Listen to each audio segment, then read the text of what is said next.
Kaixo eta ongi etorri guztioi gaurko saiora. Gaurkoan lehenengo Idoia Torrente izango dugu Anfas elkartetik udako jardueren eta voluntarioen inguruan hitz egiteko. Ondoren, Navarra Biomedetik Sonia Izpuru izango dugu ikerketa hitzarmenari buruz hitz egiteko. Horren aurretik has gaitezen gaurko efemerideekin. Gaurko egun batean, baina 1635ean, lurra eguzkiaren inguruan mugitzen zela zioen teoriari uko egitera behartu zuen Galileo Galilei Eliza Katolikoak. Erromako inkisizioa atzetik izan zuen urteetan matematikari, fisikari eta astronomo italiarrak. Elkarrizketak liburua debekatu zioten eta preso egon zen horregatik. 69 urterekin lurra eguzkiaren inguruan mugitzen zela esan zuen, eta eztabaida iturri da ea han bertan esan ote zuen epur si muove famatua, tortura mehatxua gainean. 1876ko egun berean, Lakota, Cheyenne eta Arapaho herriek Ameriketako Estatu Batuetako armada garaitu zuten Montanan. Kuster generala buru zuten 650 soldaduk ezusteko erasoa egina izan zioten milaka indigena biltzen zituen kanpalekoari. Indigenek aurre egin zieten Little Big Hornen, ordea, maldan gora ihes egitera behartu zituzten eta garaipen handia erdietsi zuten. Zazpigarren zalditeriako 268 gizon eta 58 gudari indigena hil ziren borrokaldian. Borrokan parte hartu zutenen artean ziren Zezen Eseri, Zaldizoro eta 2 ilargi buruzagi indigena ospetsuak. 1937ko ekainaren 25ean, Esteban Urkiaga Basaraz, lauaxeta idazlea, poeta, kazetaria eta politikaria abertzalea fusilatu zuten frankistek. Euskal pizkundearen idazle garrantzitsuenetako bat zen. Euskal Armadako prentsa arduradun gisa, Le Petit Gironde egunkariko kazetari bati Gernikako bonbardaketaren ondorioak erakustera zioala atxilotu zuten. Euskadiko gobernua beste preso batekin truke egiten saiatu zen arren, fusilatu egin zuten Gasteizko hilerriko hormaren aurka. Goiz eder honetan erail behar nabe, txindor baten txintak gozotan naukela, idatzi zuen 32 urte zituen. Hainbat urteren ondoren, 78an, hortzadarraren bandera lehen aldiz erabili zuten LGTB kolektiboaren simbolo gisa. San Frantziskoko harrotasunaren jaialdia ospatu zen egun horretan. Gilbert Baker artistak sortu zuen eta 8 kolore zituen, egungoak dituen 6 aldean. Kolore bakoitzak kontzeptu bat simbolizatzen du. Azkenik, 1980ean, Irunberriko arroilean Guardia Zibilak 2 etakide exekutatu eta beste bat larri zauritu zuen, froga nagusien arabera. Etako Nafarroa komandoko Jon Lizarralde, Susana Arregi eta Germán Rubenatxek Guardia Zibilaren patrulla batekin egin zuten topo. Etakideak zirela onartu zuten. Orduan, hauek tiro zil zuten sargentua, baina bere kideek abisua pasa zuten eta operazio handi batekin, helikopteroa barne, arroiaren 2 sarrerak itxi zituzten. Ordu luzez 3 etakideak torturatu, Lizarraldek biriketan Irati ibaiko ura zuen, eta hurrengo goizean Lizarralde eta Arregi odolotzean exekutatu zituzten. Rubenatxi buruan tiro bat jo zioten arren bizirik atera zen. Espainiako Barne Ministerioak esan zuen beren buruaz beste egin zutela etakideek, baina bertsio ofiziala hainbatetan aldatu zuen. Inongo ikerketari gabe itxi zuten kasua. Errepasatu dezagun aste honetako agenda.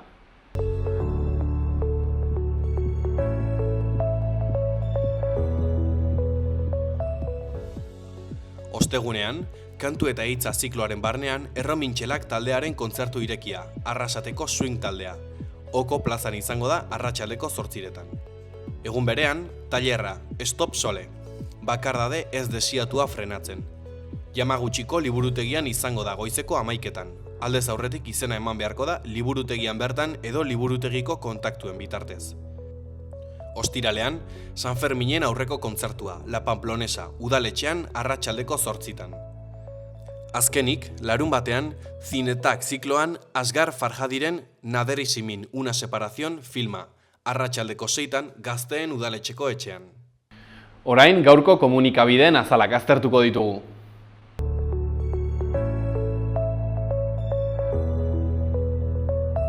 Diario de Noticias egunkarian horrela dio lerroburu nagusiak. Nafarroak sare publikoko ikasle erratioen murrizketa aplikatu behar du diruz lagundutako sareari.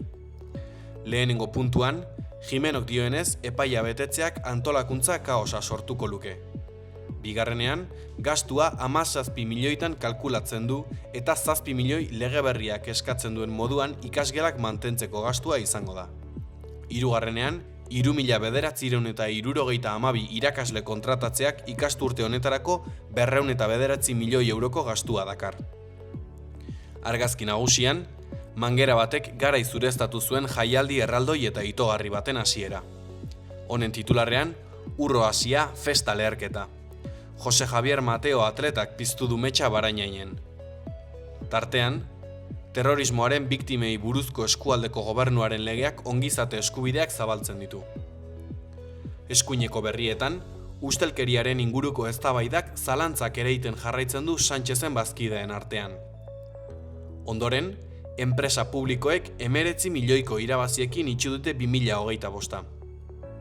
Jarraian, Raizesek landa eremuetako gazteen enplegua sustatzen du 17 langile kontratatuta.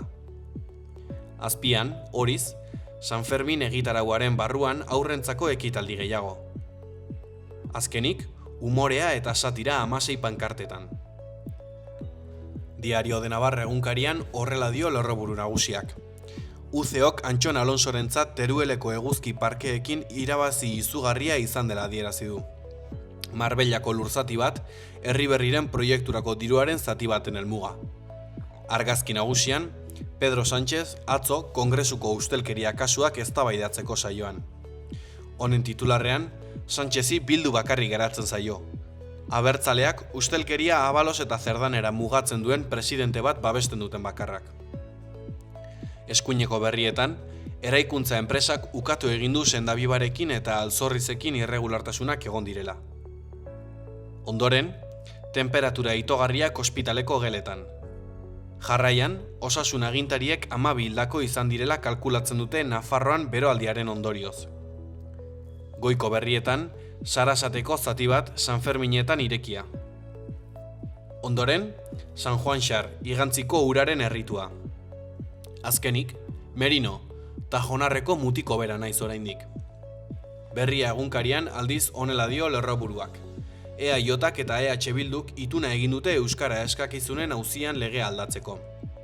Lehenengo puntuan, jeltzaleek enplegu publikoaren legea erreformatzeko egin duten proposamena bozkatuko dute gaur Eusko Legebiltzarrean, eta koalizioak abstentziora joko du. Bigarrenean, batzorde bat osatuko dute erreforma helburuak betetzen ari den egiaztatzeko. Huts egiten badu, Katalunia eredu duen alternatiba bat landuko dute.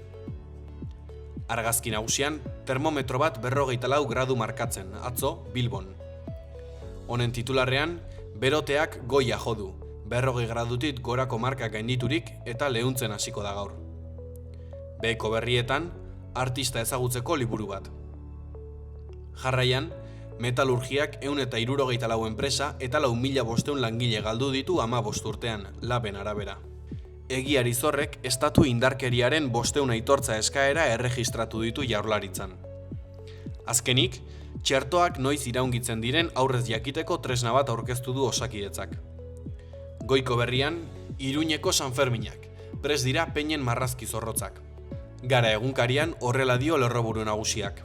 EAJak eta EH Bilduk adostu dute euskera babesteko eraso judizialaren aurka. Gasteizko epaileen legebiltzarrak gaur onartu du enplegu publikoaren legearen erreforma. Dozenaka kasu eragin dituen Espainiako hizkuntza profilaren aurkako ofentsiba judizialaren aurrean, euskeraren araudia indartzeko. Argazki nagusian, Sánchezen agintaldiari funtsa ematea eskatzen dute, Feijóoren erronken aurrean zertarako jotzera jotzen baitu. Ezkerreko berrian, Iñaki Sotoren analizia. Ameriketako estatu batuek gaizki ezkutatutako porrota sinatu diote Irani. Beheko berrietan, erreportajea Beñat Zaldua, abolizionismoaren mende jarri ditu dirulaguntzak Madrilek. Jarraian, 2 pertsona desagertuta daude amildegi batean erori ondoren. Azkenik, Jon Salgadoren analizia. Jatorria adierazteko eta gizazpiko baldintzez hitz egiteko. Euskal Herria irratiari dagokionez honela diote berriek. Dena prest Barainengo jai herrikoiei hasiera emateko. Oztopoak oztopo, urtero bezala jai herrikoien egitaragua aurrera ateratzea lortu du Barainengo jai batzordeak. Eguerdiko ordu batean emango dio gazte kolektiboak hasiera herriko festei.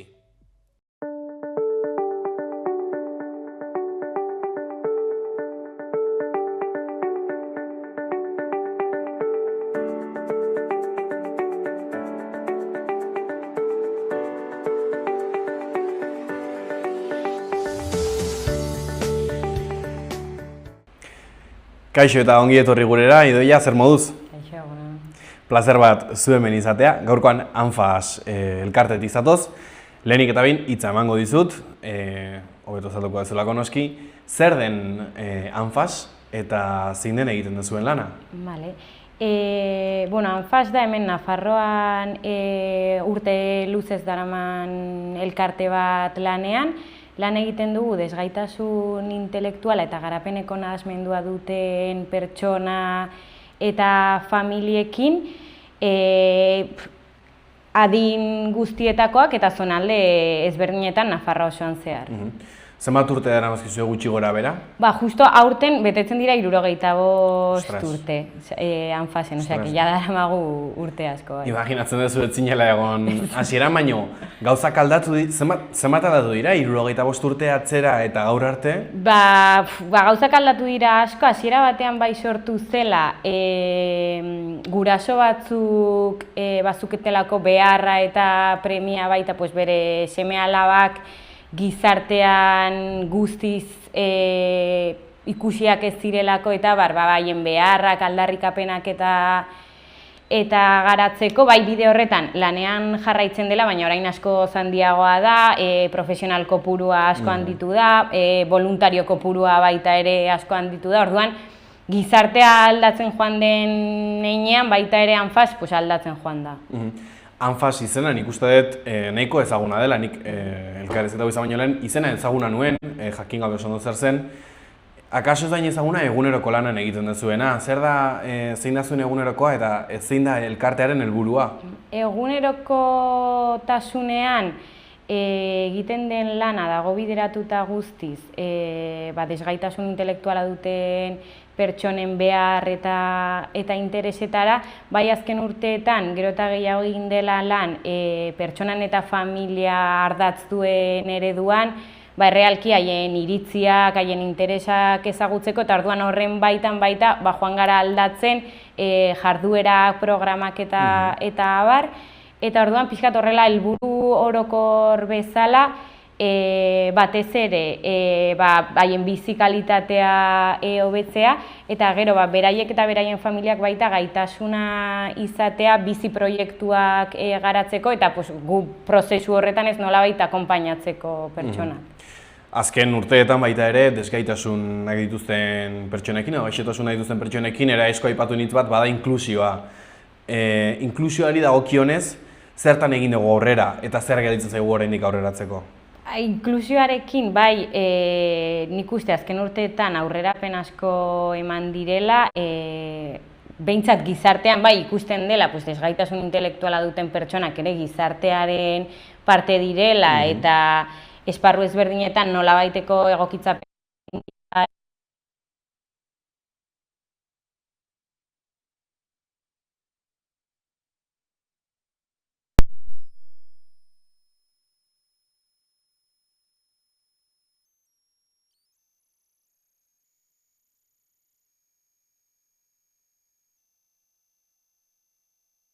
asko egotea desgaitasun intelektuala duten pertsonentzako eta ekintza ezberdinak sortzea, Anfasen adibidez egiten dira dantza klaseak, sukaldaritza, aisialdia beharrezkoak direla, baina baita ere gure erronketako bat da pertsona hauek joatea haien auzoetako, haien herrietako sukaldaritza klaseetara, beste donorekin bezala, errealki hori izango zela inklusioa, ez? Gaur egun, desgaitasun intelektua duen pertsona baten eguneroko bizitzan zeintzu dira bere erronka nagusiak? Nik uste, hau hobeto esango zizun desgaitasun intelektuala duen pertsona batek edo haren familiak, baina nik uste oraindik ere erronka garrantzitsu bat dela haien ahotsa entzutea. Haiek dutena esateko entzutea eta horri garrantzia ematea, haien perspektibatik baita ere sortzea zerbitzu guzti hauek eta gauza guzti hauek, eta bai hortik abiatuta azkenean asko irabaziko zen, ez? Orduan askotan hori falta da nik uste, ze pertsona batzuk esate dute, eske joaten naiz medikura eta laguntzen nau nire aizpak, nire amak, eta begiratzen dute bera eta ez nauten niri begiratzen, ez? Pertsona bat ez banintz bezala. Oraindik zergatik ez ditugu entzuten pertsona horiek? Ba, nik uste dut askotan badagola infantilizazio puntu bat, badagola baita ere beldurra jendearen partetik ez dakize puntutaraino, nola hitz egin barko zaien edo nola egin barko den tratu hori beraiekin, naturaltasunez egitea izango zela hoberena. Orduan ikuste hor daudela faktore asko, oraindik ere gizartea ez dagoela guzti sentsibilizatua. Zenbaterainoko aurre iritzi edo estereotipoak oraindik? Ba, nik uste oraindik ere asko daudela desgaitasun intelektuala duten pertsonekiko, ze askotan oraindik ere ikusten dira lehenengo limitazioak pertsonaren aurretik, eta askotan baita zentratzen dugu desgaitasunaren garrantzia osoa pertsonarengan eta ez hainbeste gizartearengan, eta agian ikusi beharko genuen beste perspektiba batetik, ze askotan limitazio horiek sortzen ditu gizarteak berak. Pertsona hauentzako garrantzitsua da aisialdirako espazio bat izatea, komunitatean parte hartzeko aukera izatea? Bai, nik uste oso garrantzitsua dela, azkenean edonork behar dugu ez, aisialdirako espazio horiek, komunitatearen parte izatea, pertenentzia sentimendu hori, baina bai, urte luzez desgaitasun intelektuala duten pertsonak izan direla nola bai baztertuak espazio hauetatik, orduan gero eta garrantzi gehiago du eta gero eta gehiago ikusten dugu espazio hauetan daudela, baina bai garrantzi handia daukala baita ere, ze askotan kolektibo honetako pertsonak parte hartzen dute gehien bat sozializazioan haien familiekin, profesionalekin, orduan bada beste espazio batzuk ez baita ere beste jende batekin sozializatzeko tala. Agian uda momentu egokia da gauza horiek egiteko? Bai, guk lan egiten dugu urte osoan zehar, baina bai udan dauden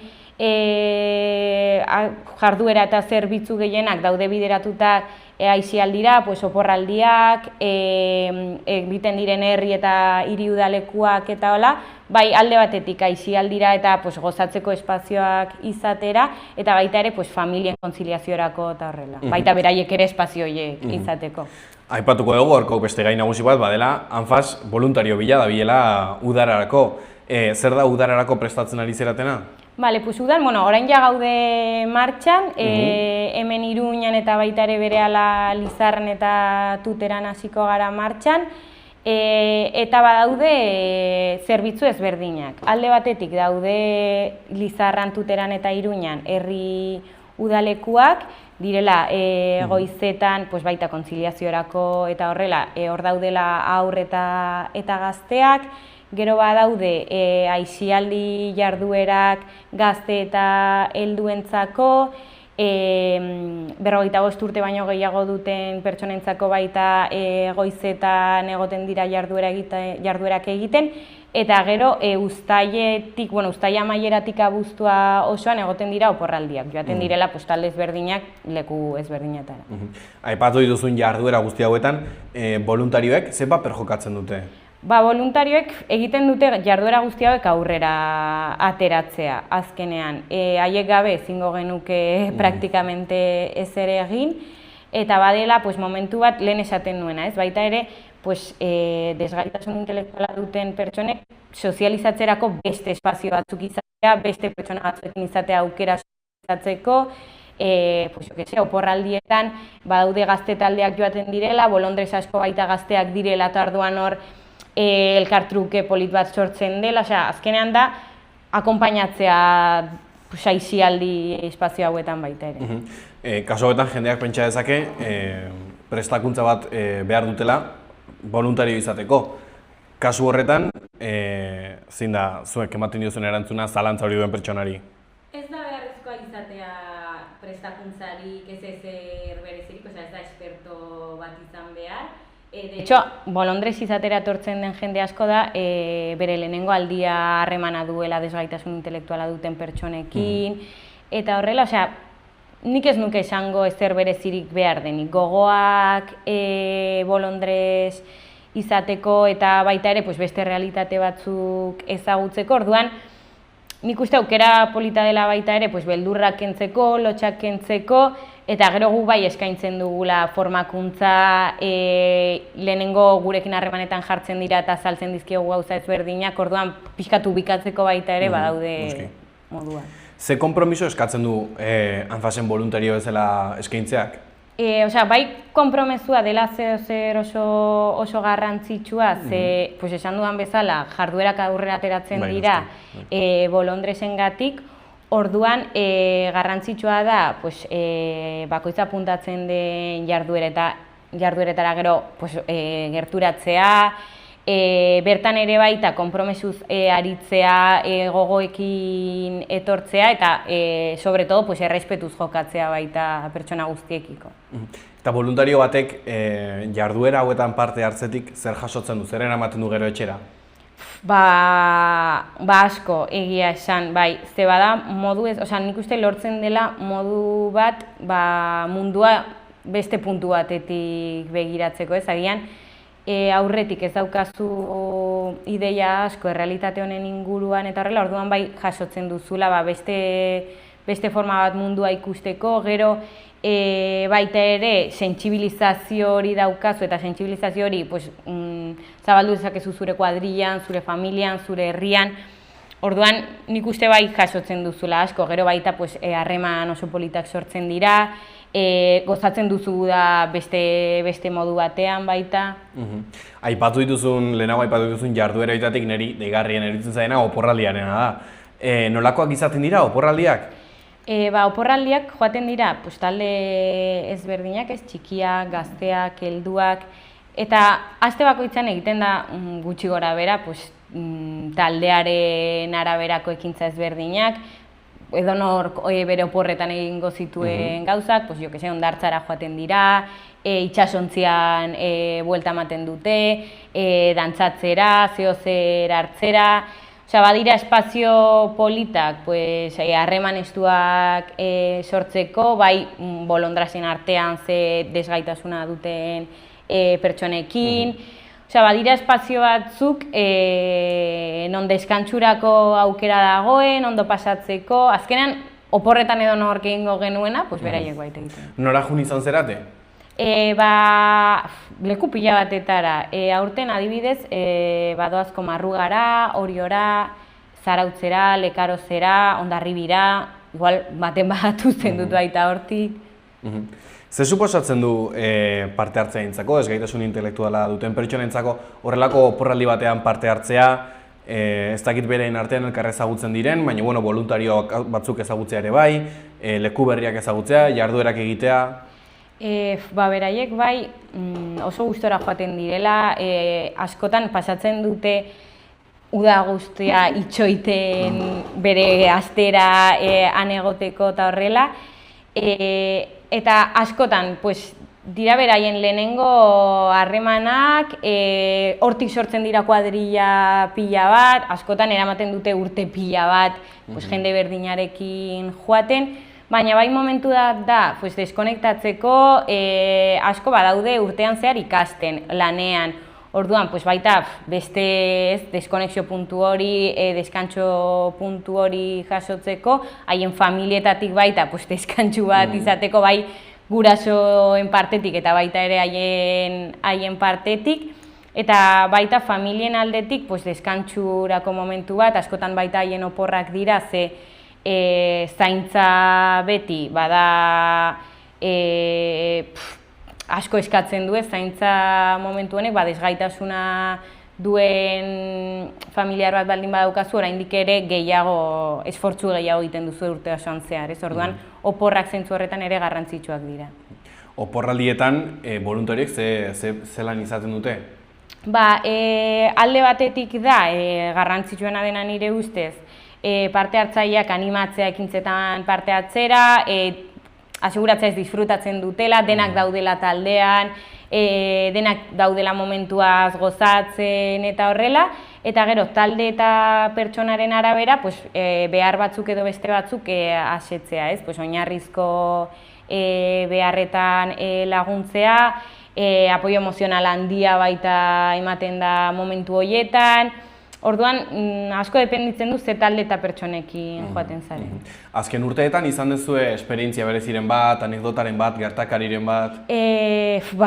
Sortzen dira pila bat, bai guztien artean, pues jo que se, adibidez, badago bikote bat urte asko daramatzala oporretara joaten, eta horrela, eta orain dela gutxi ezkondu ziren, eta parte hartzaile batzuk baita egon ziren haien ezkontzan, bolondresak baita, orduan, bai sortzen dela komunitate oso polita, gero baita ere, pues, azkenean oporretan eta horrela kuadrilla asko sortzen da, edo urtean zehar ematen den aisialdietan baita, eta badago adibidez kuadrilla bat desgaitasun intelektuala dutenak urte askoz anfasera etorri direla oporretara, baina orain beraiek baita autonomian joaten dira, beraiek antolatzen dute egin nahi duten, eta horrela orduan sortzen dira dinamika politak baita. Imaginatzen dut hor ere, desgaitasun mailaren arabera ere autonomia maila ezberdinak izango direla, ezta? Bai, badaude talde ezberdinak, adibidez badago Oskarbi taldea badirela behar handiko pertsonak dauden talde bat, behar dutela laguntza maila handiago bat edo espezifikoago bat, txikiekin baita askotan oporretan bada beraien lehenengo aldia hainbeste egun joaten direla etxetik kanpo, bada pertsona eta taldearen arabera hori, azkenean edonor bezala ez bakoitzak baditugu gure beharrak, gure limitazioak, gure gaitasunak baita. Gaur Idoia etorri zera honera, anfasi buruz jeidera eta ea lortzen ditugun udararako voluntarioak. Zaila da voluntarioak lortzea?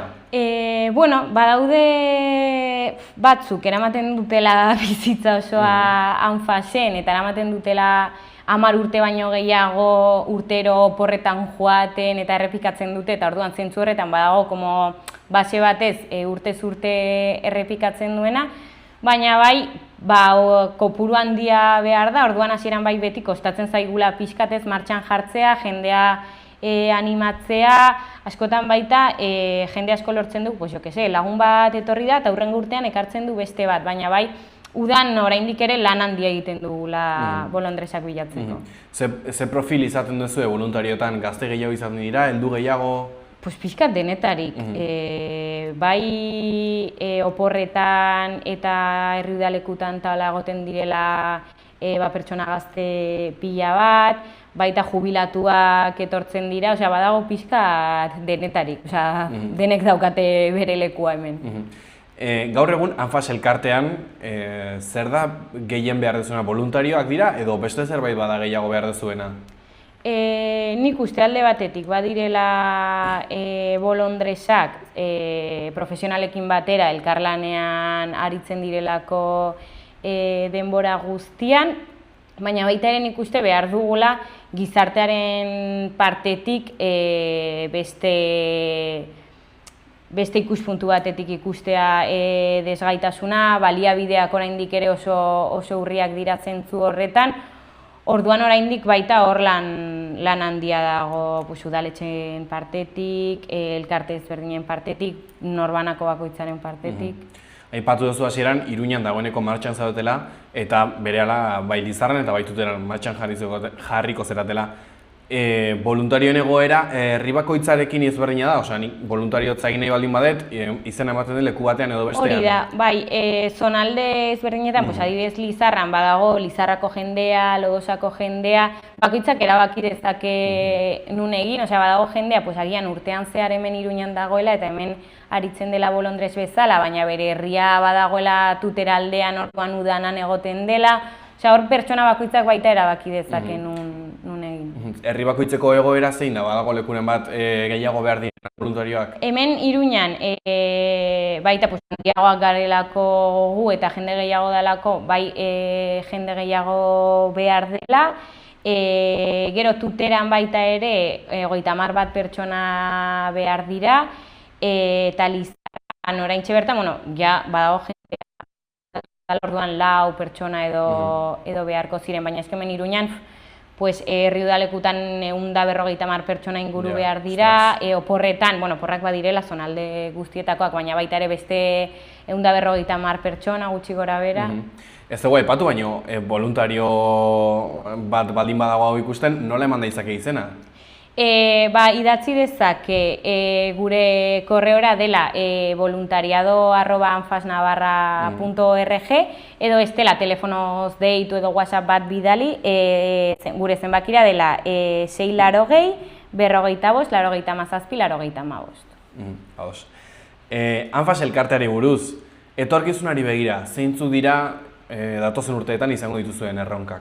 Datozen urteetan dauden erronkak da, oraindik ere, orain ja lanean gauden horretan dela familia eta pertsona ardatz duen eredu horretan gero eta gehiago murgiltzea, profesionalen formakuntzaz, familiekin, pertsonekin, lan horretan jarraitzea, gero eta gehiago inklusioaren bidean baita gure ekarpena egitea, eta horren baita joatea ardatz eta esparru ezberdinak lantzen.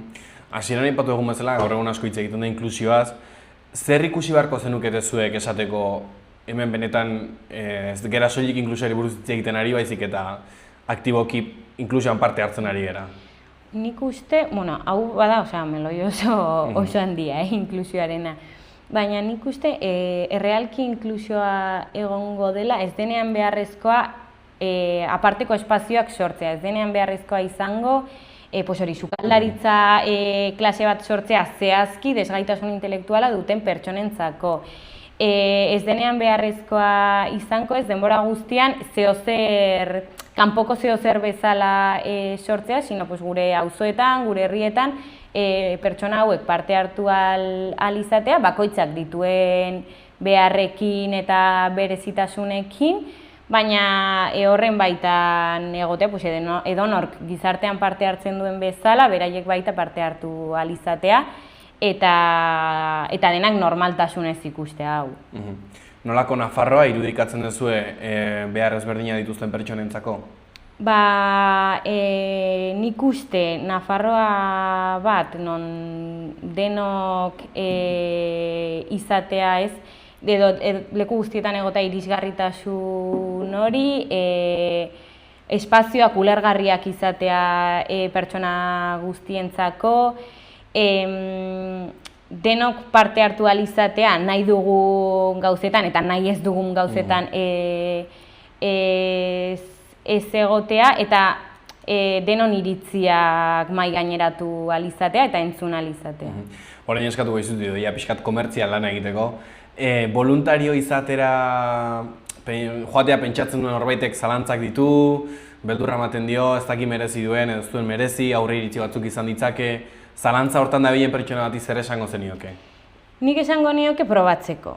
Beti jende asko etorri da probatzera, ikustera bere burua nola ikusten duen baita espazio hauetan, eta gehiengoa azkenean gelditzen da, modu batean edo bestean harremanean jarraitzen du anfasekin elkarte bezala edo pertsona zehatzekin. Orduan nik esango nioke hori, probatzea, ikustea bere burua bertan eta gero ja erabakitzea zegin nahi du. Bukatzeko Idoia, lehen aipatu duzu, askotan ikusten ditugula desgaitasun intelektuala duten pertsonak modu infantilizatu batean, eta badirudi haiek ikasi behar dutela desgaitasunik ez duten pertsonetatik. Gizarteak zer ikasten du beraiengandik? Nik uste ikasten duela baita ere, badaudela moduak gizartea beste modu batean ikusteko, beste modu batean aldarrikatzeko, badirela subjektu aktiboak baita ere gizartean, anfasen bertan badaude taldeak lan egiten dutela genero auzia, lan egiten dutela LGBT kolektiboaren inguruan, bakoitzak dituen interesen inguruan, orduan ikastea baita ere badirela gizartearen parte izan nahi dutela eta aldarrikapenak ematen daudela, eta nik uste gero eta gehiago ikusten dugula hori. Mila esker gurekin egoteagatik, Idoia, ezakit bukatu baino lehen beste zerbait aipatu nahiko zenukeen?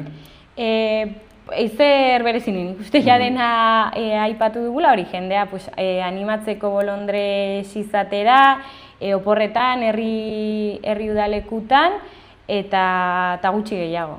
Mila esker Idoia, mila esker baita ere egiten duzuen lanagatik, eta hurrengon arte. Zuei.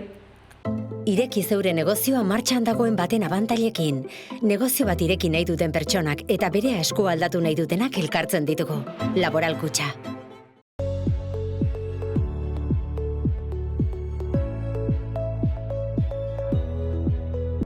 Gaur beroa arintzen hasiko da, baina hala ere barnealdeko hainbat tokitan 35 gradua gaindi daitezke, hego-ekialdeko haizearekin. Kostaldean maximoak 30 gradutik gora geldituko dira, baina eguerdi inguruan ipar-mendebaldeko haizea sartuko da, Bizkaitik hasita eta freskatu egingo du. Arratsaldeak aurrera egin ahala, haizea barnealdera sartzen joango da.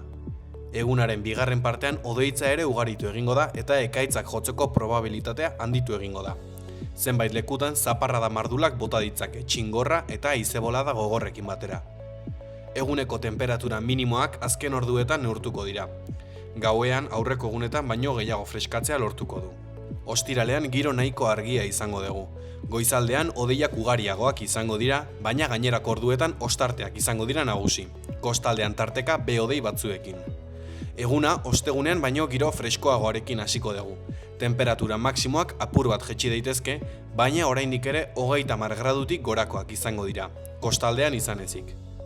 Arratsaldean iparraldeko haizea barnealdera edatuz joango da eta hegoaldeko haizea ordezkatuko du. Nafarroan hegoaldean soilik jarraituko du hego-haizeak.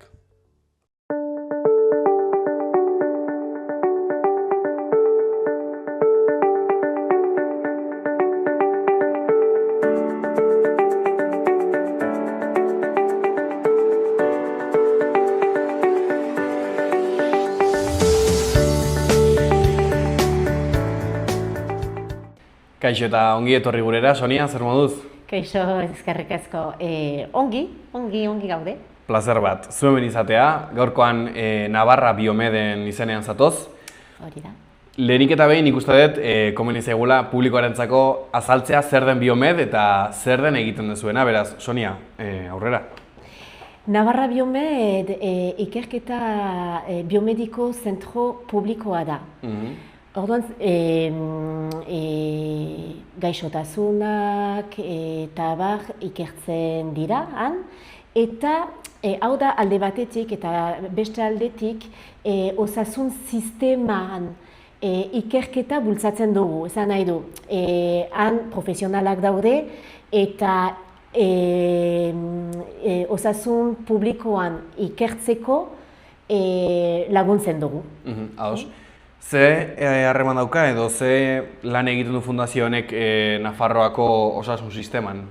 Ba hori, oso zaila da osasun profesionalentzat ikertzea. Denbora behar dute eta metodologiak, kudeatzeko taldea, hau ez dago osasun sisteman. Orduan, gu gara haien tresna ikertzeko. Ados.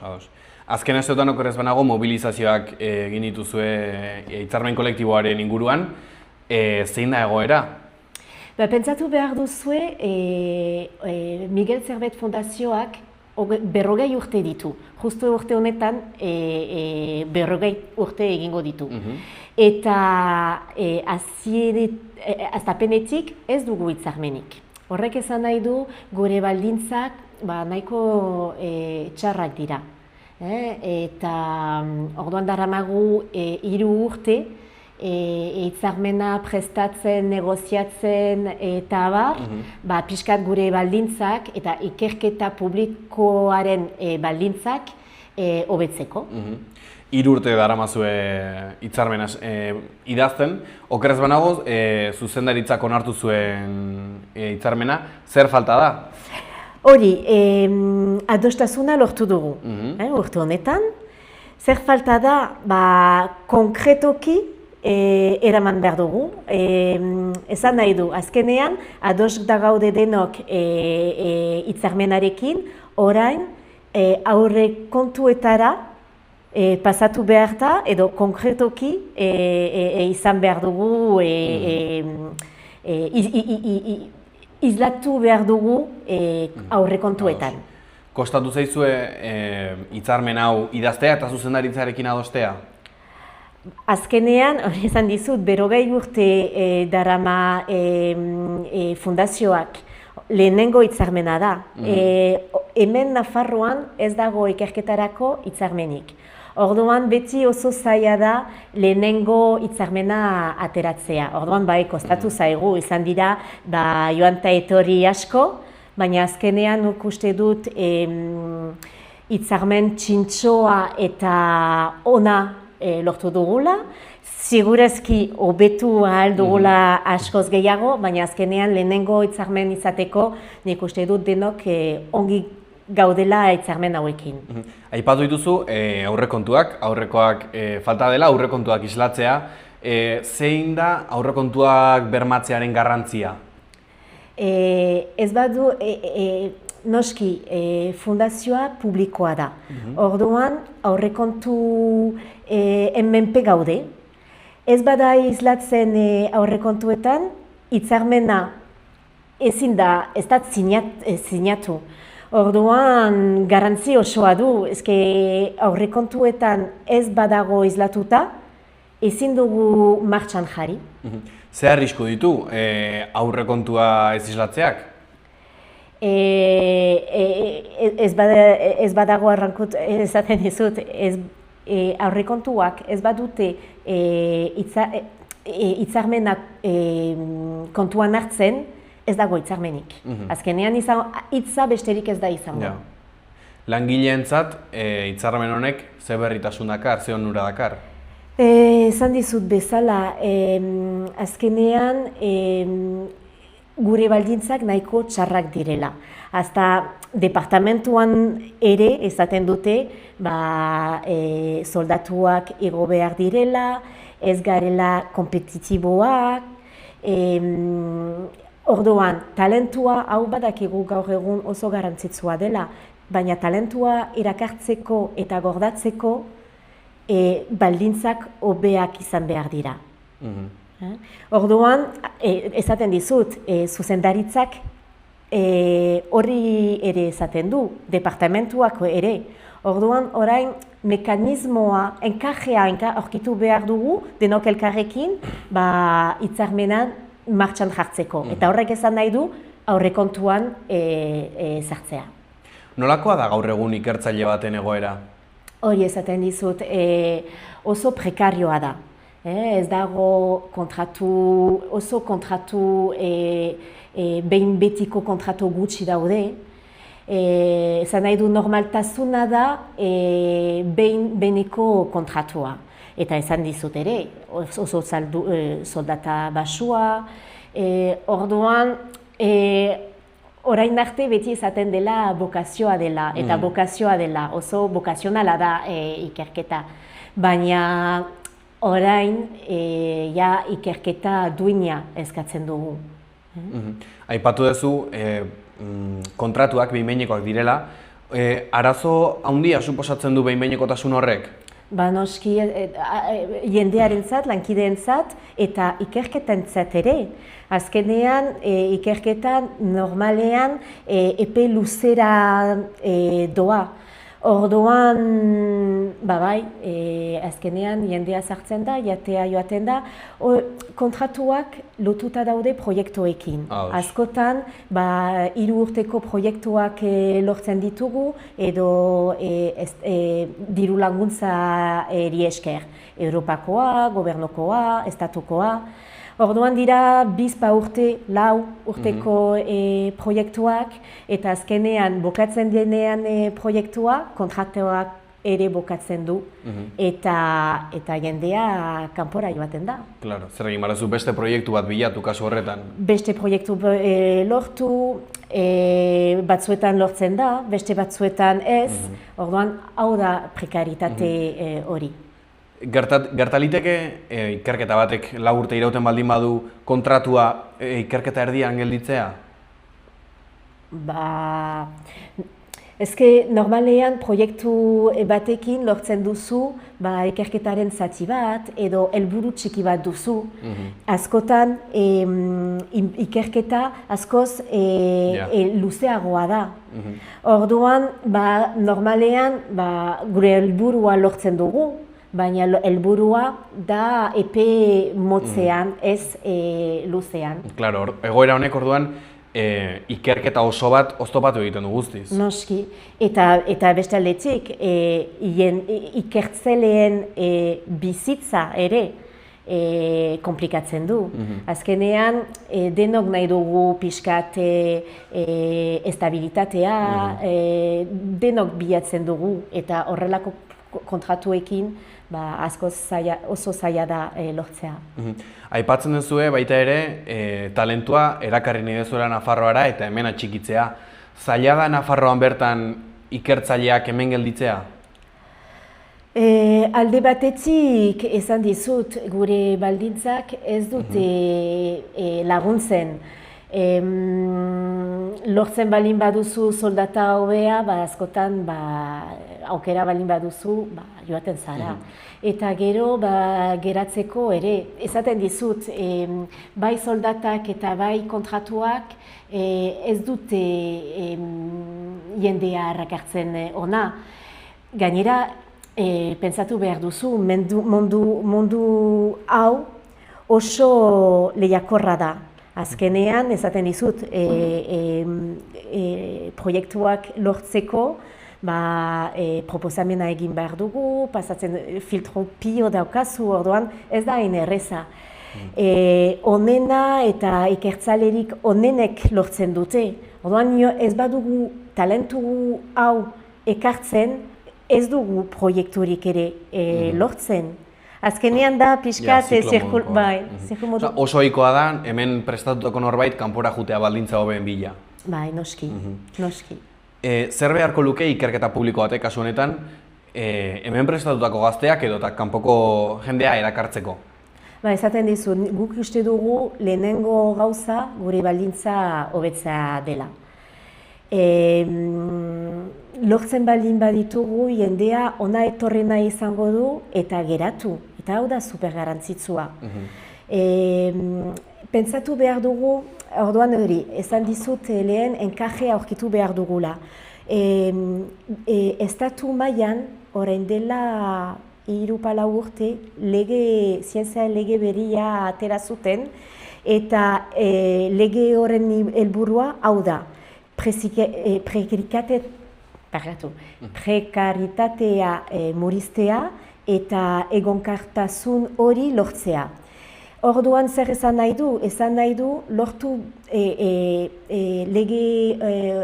legearen helburua da gure baldintza osasun baldintzarekin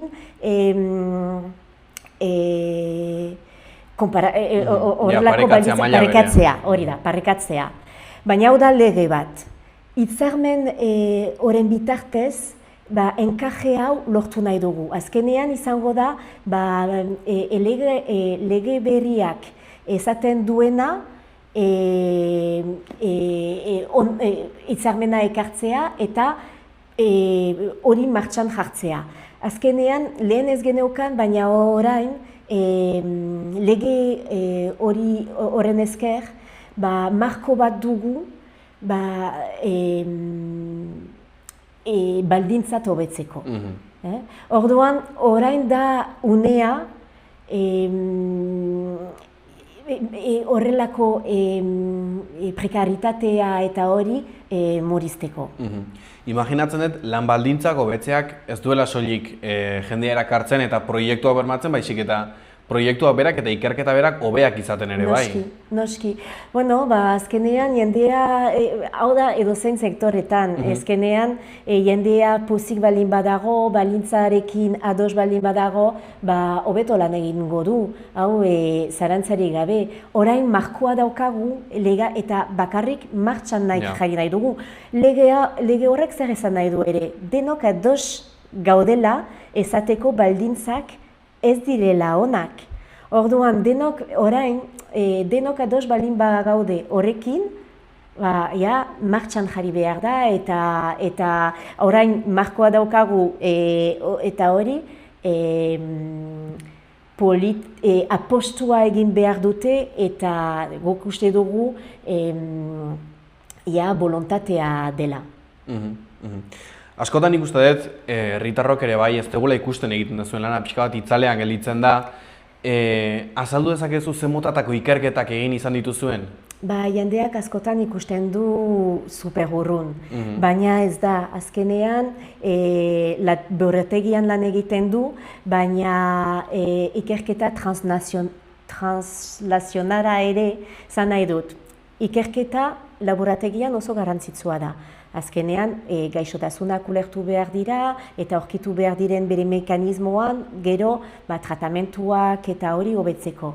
Baina lan egiten dugu ere ospitalarekin, zuzenean eta egiten duguna, ikertzen duguna ospitalean aplikatzeko, baina ja. Orduan, ez dirudi, baina ikerketak ondorioa du jendearen bizitzan, eguneroko bizitzan. Azkenean, ikerketari esker, ez da bakarrik gaixotasunak ulertzea, baizik eta tratamentua hobetzea da, prebentzio neurriak garatzea da, gaixotasun diagnostikatzeko moduak garatzen dira. Eta hau da, ondorio onak ditu egunoreko herritarren bizitzan. Oso garrantzitsua da, hau alde batetik, eta osasun sisteman ere ondorioak positiboak ditu. Esan dudan bezala, oso garrantzitsua da osasun sistemak ikertzea, bere osasun sistema hobeto izateko. Orduan, ikerketak eguneroko bizitzak, jendearen bizitzak ondorioak ditu eta ondorioak positiboa. Oso garrantzitsua da. Askotan ikusten duguna dela ospitala, medikuak erizainak lehenengo lerroan egoten diren langile horiek, zuen kasuan proiektu bat edo ikerketa bat nola pasatzen da laborategitik ospitalera, nola... Askotan elkarrekin lan egiten dugu. Gure ikertzaileak lan egiten dute medikoekin, proiektuak ditugu, ospitalak eta lehenengo arretak ere proiektuak ditu. Eta gurekin lan egiten ditu eta gurekin garatzen dituzte. Esan dizudan bezala, Navarra Biomeden bi gauzak daude esan alugut. Ikerketa zentrua eta gure ikerketa propioa garratzen dugu eta osasun bidean egiten den ikerketa ere laguntzen dugu. Eta ondorioz, imaginatzen da baita ere, herritar guztien osasuna ere hobea izango dela. Bai, noski, eta esaten dizut, laborategian lan egiten dugu, baina adibidez, baina ere eguneroko bizitzak ere egiten dugu. Adibidez, zertzean ikertzen dugu pilo, zertze aktiboa eta osasungarria bultzatzeko. Hau da zuzenean helduekin lan egiten dugu. Adibidez, orain dela gutxi atera dugu ikerketa bat 100 urteko jendearekin lan egiteko. Ulertzeko nola heltzen diren 100 urtetara daño eta nola lan egin ahal dugun haiek edo zaharrak, helduak, hobeto zahartzea bizitzeko. Hau da adibide bat, baina horrelako adibide asko ditugu. Sonia, eskatu zenioten osasun departamentuari bilera bat, eta aipatu didazu hasi baino lehen egin dezuela bilera hori. Zertarako zen bilera? Pixkat, esaten zuzendaritzak, Miguel Zerbet Fundazioak, fundazioaren zuzendaritzak esaten zuen departamentuak ongi ikusten zuela hitzarmena.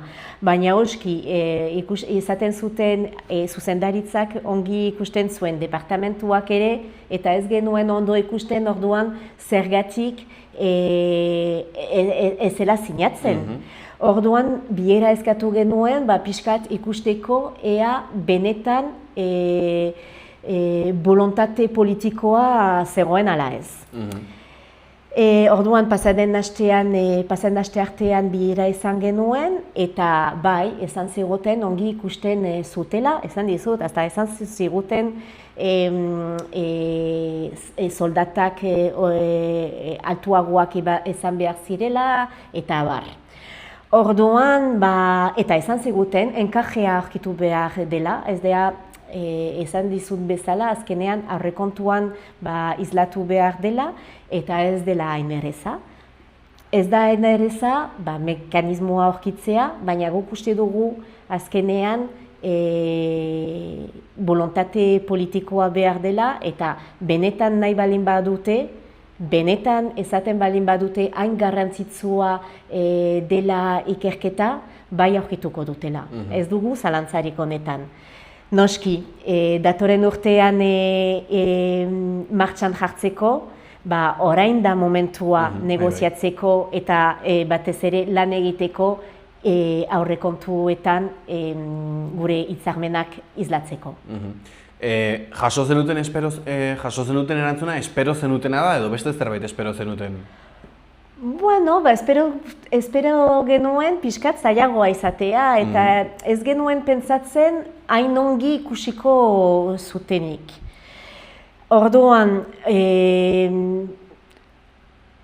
badakigu oso zaila dela eta azkenean hauteskundeak urtea izango dela, orduan denok joango direla, pixkat dirua eskatzen momentua da. Baina benetan ikusi dugu, bolontatea ikusi dugu, orduan,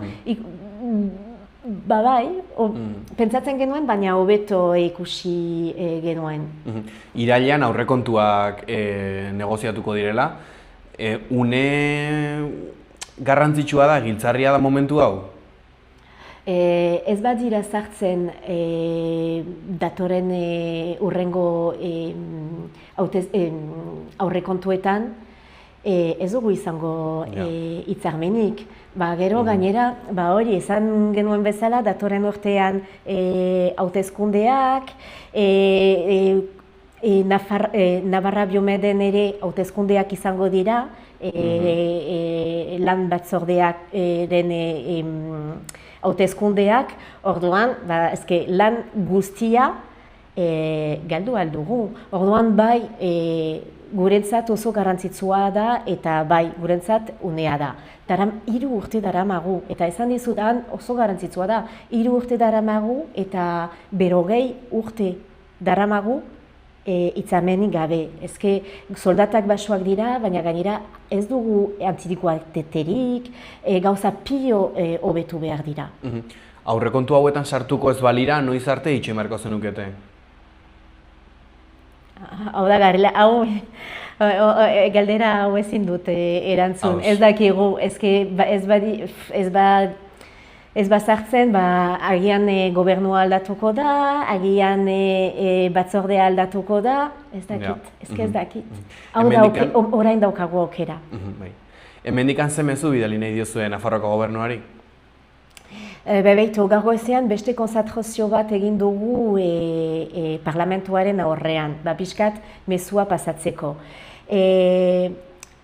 Benetan zineztu nahi dugu bolontatea dagoela. Baina ez dugu hitz gehiagorik nahi. Azkenean, ekintza nahi ditugu eta ekintza bakarra da aurrekontuan sartzea. Azkenean, pentsatu behar dugu oso diru gutxi dela behar duguna.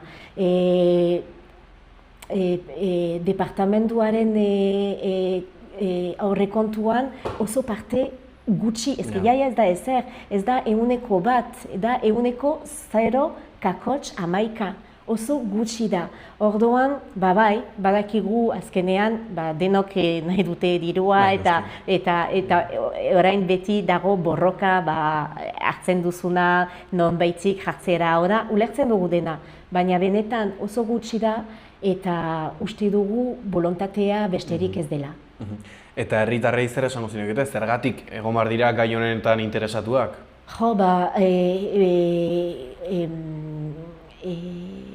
ikerketa publikoa oso garrantzitsua dela. Hau esan behar dugu, haiek nik uste dut gizarteak ulertzen duela, askotan laguntzen gaituzte, harreman ona daukagu, askotan ikusten dute pixkaturun, baina azaltzen dugunek nahean eta bai ulertzen dute eta badakite oso garrantzitsua dela. Badakite tratamentuaren atzetik, prebentzio neurrien atzetik ikerketa dagoela, zientzia dagoela, eta oso garrantzitsua da zientzia hau sustengatzea. Hau esan nahi dugu, azkenean ikerketa eta zientzia babestu behar dela, eta nik uste dut herritarrek ulertzen dutela eta ados daudela horrekin. Bukatzeko, Sonia, pare bat galdera. Jargaitezen honean orain eta demagun hitzarmenean aurrekontuak sartzen direla, zer aldatuko litzake epe laburrera eta zer epe luzera? Epe laburrean, uste dut ikerketa publikoa duina lortuko dugula. Eta han lan egiten dutela, Navarra Biomeden lan egiten dutenek pozik lanean jarraituko dutela eta baldintza honetan. Hau alde batetik eta epe luzeetan talentua jendeak geratu nahi izango du, talentua ekarri ahalko dugu, ikerketa indartsuago, ez bakarrik indartsua, izan aldugu daukagola, baina indartsuagoa izan ahalko dela, eta azkenean ondorio positibo gehiago egongo direla bai osasun sisteman eta bai herritarren bizitzan. Bukatzeko, Sonia, askotan nahi dugu bezala, osasuna hitz egiten dugunean, ospitalak, medikuak, ambulantziak, horrelako gauzak imaginatzen ditugu. Zergatik da garrantzitsua gogoratzea eta konturatzea osasunaren etorkizuna ikerketan badagoela ere bai eta laborategietan ere eraikitzen dela? Gaur egun dena aurrelatzen da azkar eta ezin dugu etorkizuna eta ikerketa galdu, ezin dugu galdu. Bestela azkenean atzerantz geratzen gara eta bai gure osasun sistemai, gure ospitala, orduan ikerketa oso garrantzitsua da jarraitzeko pentsatu gaur egun datuen zientzia, teknologia, hau guztia gure sisteman sartu behar dugu eta ikerketari gabe ez dugu lortuko. Orduan badakigu tratamentuak ere gero eta hobeak izan ahal direla eta hau guztia ikerketari esker da. Orduan eta jendeak horrelako tratamentuak, horrelako osasuna nahi du, horregatik oso garrantzitsua da. Mi esker gure etortzeagatik, Sonia, ezakit bukatu baino lehen beste zerbait aipatu nahiko zenukeen? Ez, nik uste dut dena izan dugula, bakarrik agian berriro izan nahi dut. Uste dugu bolontate politikoa dagoela. Momentuz, hitzak lortu ditugu. Orain ekintzak eta aurrekontura eraman behar dugu, estatuko legeak esaten duena eta adostu duguna. Eta guretzat bidea gure hitzarmena dela. Mi esker etortzeagatik, mi esker egiten duzuen lanatik baita ere, espero dugu dena ondo joatea eta hurrengo arte, Sonia. Eskerrik asko zuei hurrengo arte. Plazer bat. Ireki zeure negozioa martxan dagoen baten abantailekin. Negozio bat ireki nahi duten pertsonak eta bere esku aldatu nahi dutenak elkartzen ditugu. Laboral Kutxa. Hau izan da gaurko saioa, mila esker gurekin egoteagatik eta bihar arte.